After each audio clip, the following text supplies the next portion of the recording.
Alhamdulillah, puji syukur Allah telah mempertemukan kita kembali dengan Ramadan. Entah sudah berapa belas tahun, berapa puluh tahun kita berRamadan, berpuasa, melaksanakan ibadah-ibadah Ramadan yang lainnya. Kalau usia kita 20, maka paling sedikit sudah 5 tahun kita berpuasa, dikurangi akil balik. Kalau kita 25, 30, 50, 70, tinggal dikurangi saja.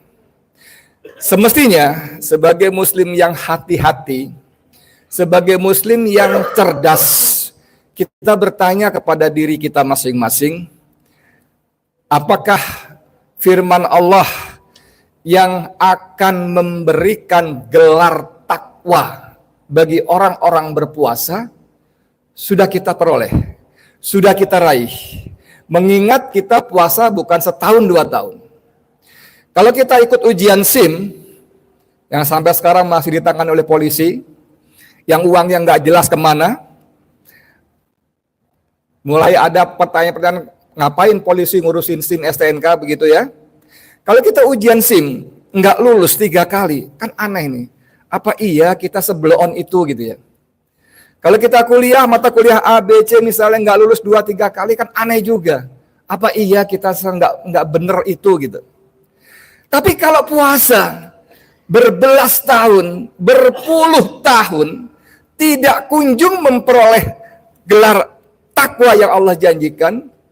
Ya ayyuhalladzina amanu kutiba alaikumussyam kama kutiba alal ladzina min qablikum la'allakum tattaqun, agar kalian menjadi orang-orang bertakwa. Kok enggak juga? Ada apa dengan kita? Apalagi kalau kita perhatikan dalam setiap momen-momen Ramadan, para ustadz kita, guru kita, kiai kita dalam memberikan tausiahnya, bimbingannya, selalu mengajarkan kita bagaimana cara berpuasa dengan baik. Dari mulai terbit fajar sampai terbenamnya matahari. Diajarkan sunnah-sunnah Rasulullah, perbanyaklah berdoa, perbanyaklah berinfak sedekah, bacalah Quran lebih banyak daripada biasanya, tegakkanlah salat malam yang kita sebut tarawih. Itu semua bagus dan memang sudah semestinya seperti itu. Cuman dengan segala hormat Bapak Saudara yang saya hormati, yang Allah muliakan, semua amal-amal tadi lebih kepada ketazkiyatun nafs, pada pembersihan jiwa. Ruhani kita latih, sehingga muncullah kita lahir menjadi seorang yang soleh. Seperti yang Allah harapkan melalui contoh-contoh Rasulullah SAW. Tapi, sholat tahajud kita, sholat tarawih kita, tadarus kita, puasa kita, itu adalah kesolehan individual, kesolehan personal, pribadi. Memang ada kesolehan sosial, yaitu infak, sedekah, dan sebagainya. Tapi kalau kita perhatikan, coba kita mundur sedikit. Kita belajar waktu kita masih SD barangkali.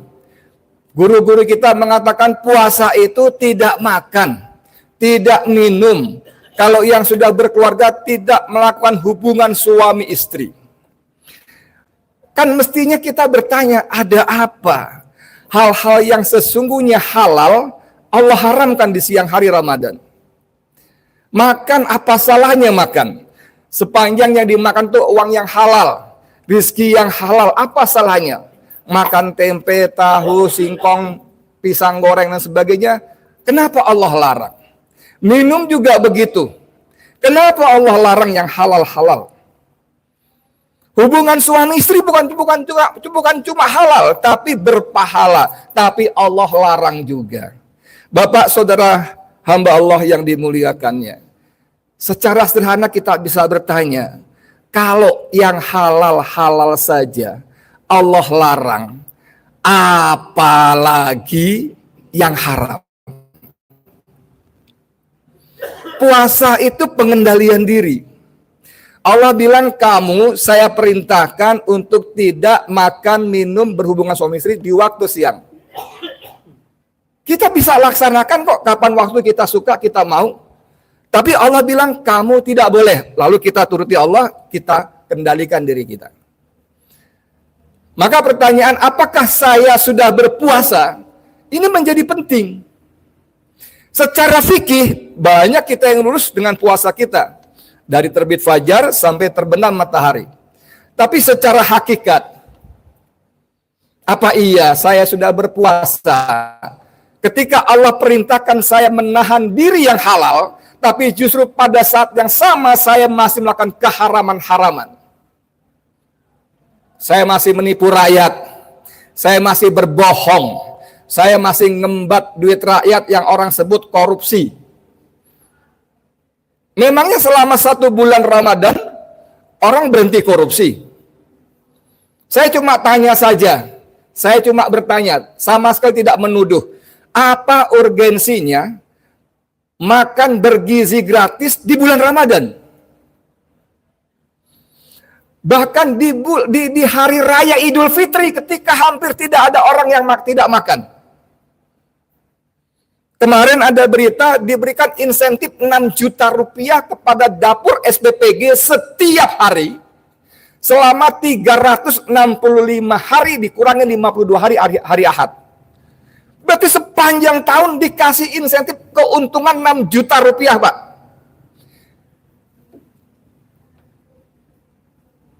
Padahal kita tahu banyak masalah luar biasa dari MBG ini. Apa iya betul-betul ingin memberi makan anak-anak? Atau karena ada cuan-cuannya sehingga ini harus jalan terus? Apapun yang terjadi. 28.000, Pak. Terjadi anak-anak keracunan. Lalu Presiden kan mengatakan itu cuma 0,6%. Pak Presiden yang saya hormati, 28.000 itu anak, nyawa manusia, bukan cuma angka-angka. Bagaimana kita bisa mengatakan hanya 0,00 sekian persen? Di mana empatinya? Kan begitu mestinya. Ya terang saja karena menteri, presiden, kepala badan tidak menerima dan tidak makan MBG. Mereka bisa sekali makan 600.000, 2 juta, segala macam sekali makan. Sementara bola balik kita lihat di media sosial kita, anak keracunan, tersengal-sengal sampai meninggal. Lalu itu jalan terus. Di mana puasa kita? Di mana puasa kita? Kalau Allah berfirman, fawailul mutaffifin. Celakalah bagi orang-orang yang curang. Lalu di kepala kita berpikir ini ayat berlaku bagi para pedagang. Yang ngurangin timbangan, yang ngurangin meteran, yang mengurangin ukuran. Fawailul lil mutaffifin. Curang kalian di pasar. Betul Pak, itu tidak salah. Tapi kecurangan terjadi di hampir semua lini kehidupan dan terutama di level kekuasaan. Curang tidak berhenti Pak dengan Ramadan. Tidak berhenti. Ramadan itu kan madrasah. Sekolah, pelatihan. Dalam 1 bulan Allah latih dengan Ramadan. Diharapkan hasilnya 11 bulan itu ada jejaknya, ada bekasnya. Apakah tidak bisa disebut curang? Kalau mengutak-atik hasil pemilu di KPU, di kecamatan. Di mana puasa kita? Apakah tidak disebut curang kalau membengkakkan biaya pembangunan kereta Wus? Yang temuan sementara ada 73 triliun potensi korupsi dari 120 triliun anggaran yang digelontorkan. Apakah tidak curang? Di mana puasa kita? Padahal kita sudah berpuasa berbelas tahun, berpuluh tahun. Lalu di mana alakum tatakun kita? Kalau kita ujian 3 kali nggak berhasil juga orang bilang blow on lu Edi. Sorry, blow banget lu Edi gitu. 3 kali ujian nggak lulus orang bisa berkata begitu dan kita bilang iya ya gue bodoh ya. Tapi kalau sampai berbelas tahun, berpuluh tahun nggak lulus juga dan tetap dalam dosa. Nauzubillah. Rasulullah tadi bersabda bahwa kamin so'imin, berapa banyak orang-orang berpuasa, laisallahu min siyami, tidak dapat apa-apa dari puasanya itu, ilal ju'i wal atas, kecuali lapar dan dahaga.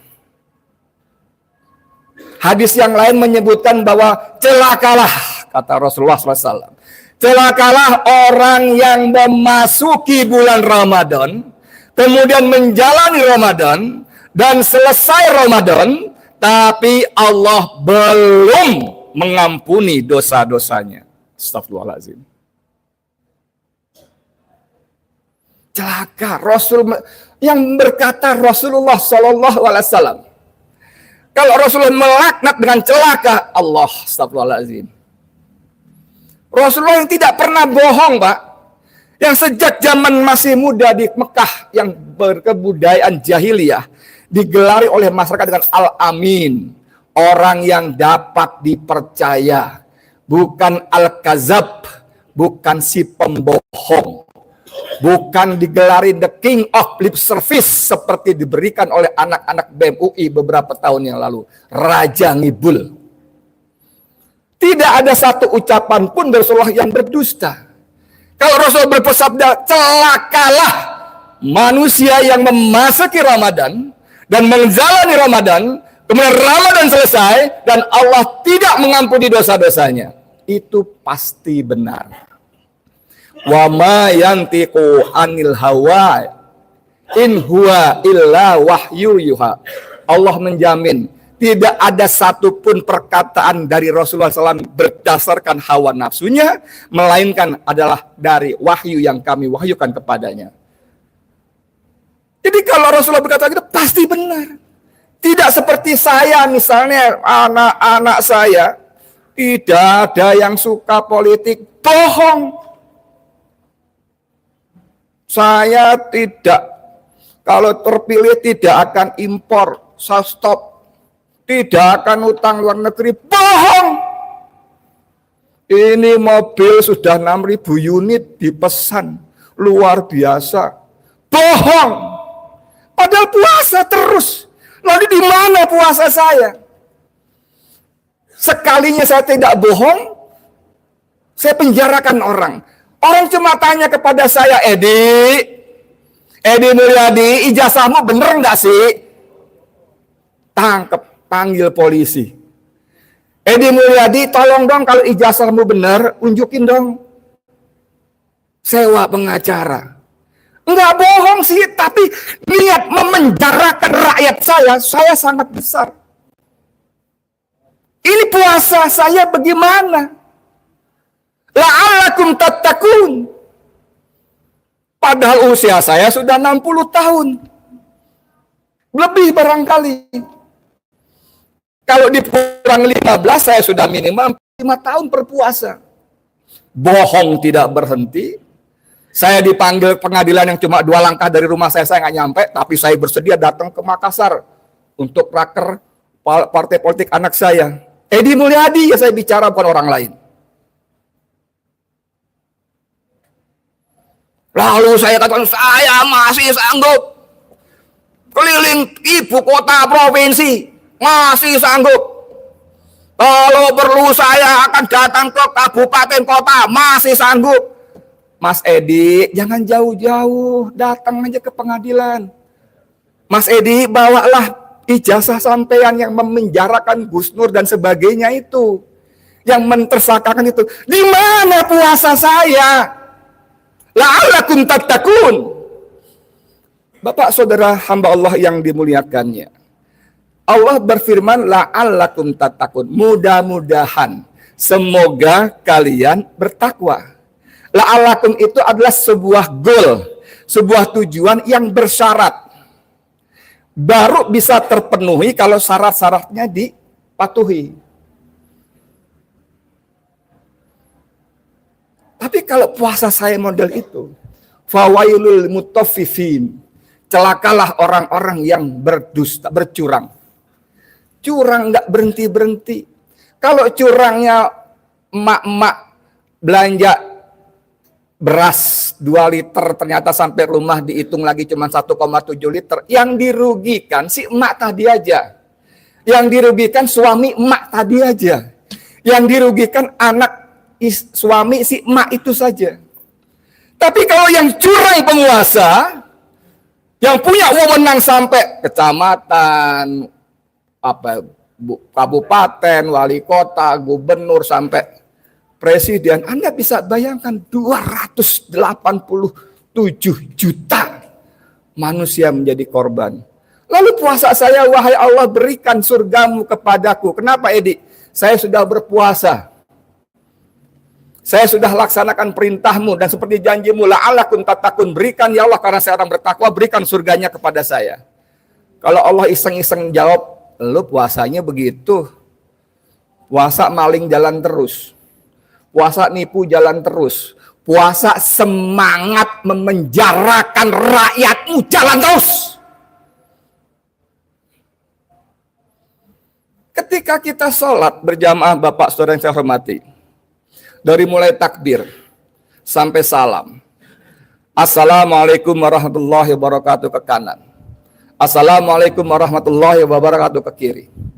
Secara fikih selesai. Sholat dimulai dari takbir, diakhiri dengan salam. Selesai. Tapi Imam Syafi'i rahimahullah mengatakan kepada murid-muridnya, kalian sholat di masjid-masjid, tapi membatalkan sholat kalian di pasar-pasar. Pasar itu representasi kehidupan sehari-hari. Ya ayyuhalladzina amanu idza nudiya lis-sholati min yaumil jumu'ah. Wahai orang-orang beriman, jika dipanggil untuk sholat Jumat di hari Jumat, fas'au, segeralah kalian lizikrillah, ingat kepada Allah, wazarul bai', dan tinggalkan jual beli. Jual beli itu adalah representasi kehidupan sehari-hari. Katanya Imam Syafi'i mengatakan bahwa kalian sholat di masjid-masjid, kalian batalkan sholat di pasar-pasar. Karena sholat itu tidak tampak dalam kehidupan kalian sehari-hari. Simahum fi wujuhihim min asari sujud. Kata Allah, Muhammadur Rasulullah walladzina ma'ahu asyidda'u lal kufari ruhama'u bainahum tarahum ruk'an sujadan yabtaguna minallahi waridwana simahum fi wujuhihim. Di wajah mereka ada bekas-bekas sujud. Bekas sujud Bapak, jidat hitam, oke. Tapi saya yakin bukan itu yang Allah maksud. Ada jejak sujud dalam kehidupan kita sehari-hari. Ada jejak puasa. Orang mengatakan puasa itu salah satu hikmahnya ada ikut merasakan orang lapar. Kita menahan makan minum selama 14 jam di Indonesia. Lapar. 14 jam. Oh begini rasanya orang lapar. Bapak tahu korupsi itu merampas kenyangnya rakyat. 326 triliun anggaran MBG Pak. Dahsyat itu, luar biasa itu. 73 triliun korupsi WUS. Dahsyat itu, luar biasa itu. Beratus triliun korupsi timah. Dahsyat, luar biasa itu. Itu uang kita. Yang kalau diberikan makanan, waduh. Abraham Samad, mantan ketua KPK, mengatakan kalau pertambangan dikelola secara adil, secara benar, tidak diserahkan kepada para oligarki, 2 tahun lalu Abraham Samad mengatakan, maka pemerintah, negara bisa langsung membayar hutang yang lunas waktu itu 7.000 triliun, langsung dilunasi, plus setiap bulan, setiap warga negara dapat 20 juta rupiah gratis setiap bulan. Kalau Bapak 1 suami, 1 istri, 2 anak, 1 rumah itu dapat 80 juta Pak. Dan itu tidak pernah mampir ke tangan kita karena dirampok oleh oligarki yang diberi fasilitas oleh para pejabat, aparat laknat. Itu puasa kita. Yang tanda tangan izin itu gelarnya dokter Andes, profesor, doktor, kiai haji. Itu puasa kita. La'alakum tattaqun. Bagaimana kita bisa dapat puasa yang benar kalau cara seperti itu? Astagfirullahaladzim. Bapak serta saudara sekalian hamba Allah yang dimuliakannya. Dengan lapar, kita menjadi berempati kepada orang miskin. Karena lapar. Tapi kita lapar 14 jam, Pak. Di NTT, ada anak kecil, Mak, minta makan, nggak ada beras, nggak ada nasi. Ini bawa tisu, jual. Anak kecil itu usia 40 tahun, kelas 4 SD. Jual tisu, Pak. Ketabrak kontainer, kelindes, mati. Demi sepiring nasi. Ada lagi anak kecil minta uang maknya, Mak, minta uang buat beli buku sama alat tulis. Nggak punya duit. Dia sedih. Daripada nyusahin maknya, dia gantung diri. Mati, Pak. Miskin. Lalu ketua BEM UGM bikin surat ke UNICEF. Tolong UNICEF kasih tahu. Saya coba mengutip ya. Mengutip. Kasih tahu betapa bodohnya presiden kami. Lalu anak itu diteror. Dikuntit. Kita nggak boleh ngeritik di negeri ini, Pak. Nggak boleh. Padahal pejabat-pejabat yang soknya belagu itu kita bayarin semuanya. Seragamnya, gajinya, AC-nya, bensinnya, sopirnya, fasilitasnya. Kita yang bayarin uang rakyat. Uang pajak. Tapi nggak boleh kita kritik. Kalau Bapak punya masalah kamar mandi di rumah, Bapak panggil tukang. Mas, tolong beresin tukang itu. Salurannya macet, bisa Pak. Berapa hari? 3 hari Pak, selesai Pak. Oke, berapa 1 hari? 300.000 Pak. Oke, kita kasih 900.000. Beli apa? Pipa, segala macam lem. Ini udah selesai. 3 hari nggak kelar, masa kita nggak boleh bilang, Mas, gimana sih, bisa kerja nggak sih? Ini kok masih mampet. Masa kita nggak boleh ngomelin tukang? Yang kita kasih gaji 900.000 3 hari itu, masa nggak boleh? Kalau itu boleh, 300.000 kali 900.000 3 hari, boleh kita omelin. Masa pejabat yang 5 tahun minimal kita bayarin semuanya, kita nggak boleh omelin sih? Masa nggak boleh kita kritik sih? Masa kita harus dikuntit? Harus ditangkap dengan pasal ini, pasal itu? Ketika ada orang mengatakan IKN itu pemborosan, IKN itu tempat jin buang anak, orangnya ditangkap, masuk penjara. Namanya Edi Mulyadi. Masa nggak boleh gitu loh? Nah kalau begini-begini kita mau puasa bagaimana? La'alakum tattaqun. Kalau mau bener puasa paling gampang tiru Rasulullah sallallahu alaihi wasallam. Qul in kuntum tuhibbunallah, kata Allah. Jika katakanlah wahai Muhammad, jika kalian benar-benar cinta kepada Allah, fattabi'uni, kata Rasulullah SAW. Ikuti aku. Paling benar udah ikut Rasul. Bagaimana puasanya Rasul?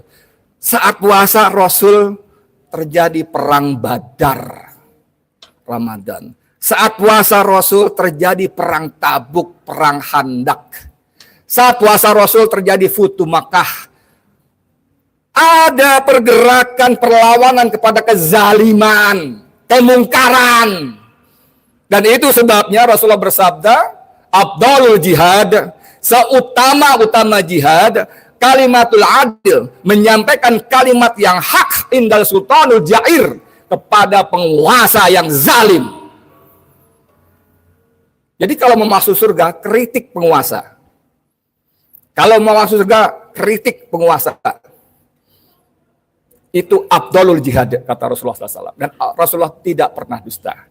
Kita mohon ampun pada Allah segala dosa-dosa kita, baik yang lalu, sekarang maupun akan datang, baik sengaja maupun tidak sengaja. Innallaha wa malaikatahu yusholluna ala nabi, ya ayyuhalladzina amanu shollu alaihi wasallimu taslima. Allahumma sholli ala Muhammad wa ala alihi washabbihi wasallim. Allahumma ighfir lil muslimina wal muslimat wal mu'minina wal mu'minat al ahya'i minhum wal amwat. Rabbana zalamna anfusana wa ilam takfir lana wa tarhamna lanakunanna minal khasirin. Rabbana faghfir lana dzunubana wa kafir 'anna syai'atina wa tawaffana ma'al abrar. Rabbana hab lana min azwajina wa dzurriyyatina qurrata a'yun waj'alna lil muttaqina imama. Ya Allah ya Rabb, ampunilah dosa-dosa kami ya Allah. Ampuni dosa-dosa orang tua kami ya Allah. Ampuni dosa-dosa muslimin dan muslimat, mukminin dan mukminat, baik yang masih hidup maupun sudah wafat. Ya Allah ya Rabb, ampuni kami yang puasa kami masih jauh dari yang Kau harapkan ya Allah. Ampuni puasa kami yang masih jauh dari puasa Rasulullah dan para sahabat yang mulia ya Allah. Ya Allah ya Rabb, beri kami kekuatan, kemampuan, kemauan ya Allah, agar menjadi orang-orang bertakwa melalui puasamu ya Allah. Ya Allah ya Rabb, berikan kami kemampuan dan keberanian untuk berdiri bersama pejuang-pejuangmu untuk menegakkan amar ma'ruf nahi mungkar ya Allah. Ya Allah ya Rabb, kami sadari ya Allah, amal ibadah kami sangat sedikit, sering tidak ikhlas, salat kami tidak khusyuk, infak sedekah kami sering ria, ampuni kami ya Allah. Sementara kekuasaan yang berdiri dengan pongahnya ya Allah, menutup mata telinganya dari segala macam kritik dan masukan rakyatnya ya Allah. Beri ya Allah para penguasa kami hidayah-Mu, agar mereka kembali ke jalan-Mu yang lurus ya Allah, agar mereka kembali bekerja untuk rakyat yang sebenar-benarnya bekerja ya Allah. Ya Allah ya Rabb, tapi jika mereka terus dalam kebohongannya, dalam penistaannya, dalam ingkar janji-janjinya, dalam kezaliman dan kemungkarannya ya Allah, maka kami pasrahkan kepadamu ya Allah. Engkau yang berhak memutuskan apakah mereka Engkau ampuni, ataukah mereka Engkau beri azab yang keras sebagaimana Engkau azab Fir'aun, Abraha, Namrud, Korun, Haman, dan para penguasa zalim yang lainnya ya Allah. Ya Allah ya Rabb, hanya kepadamu kami menyembah, hanya kepadamu pula kami mohon pertolongan ya Allah. Tolonglah kami, dengarkan dan kabulkanlah doa-doa kami.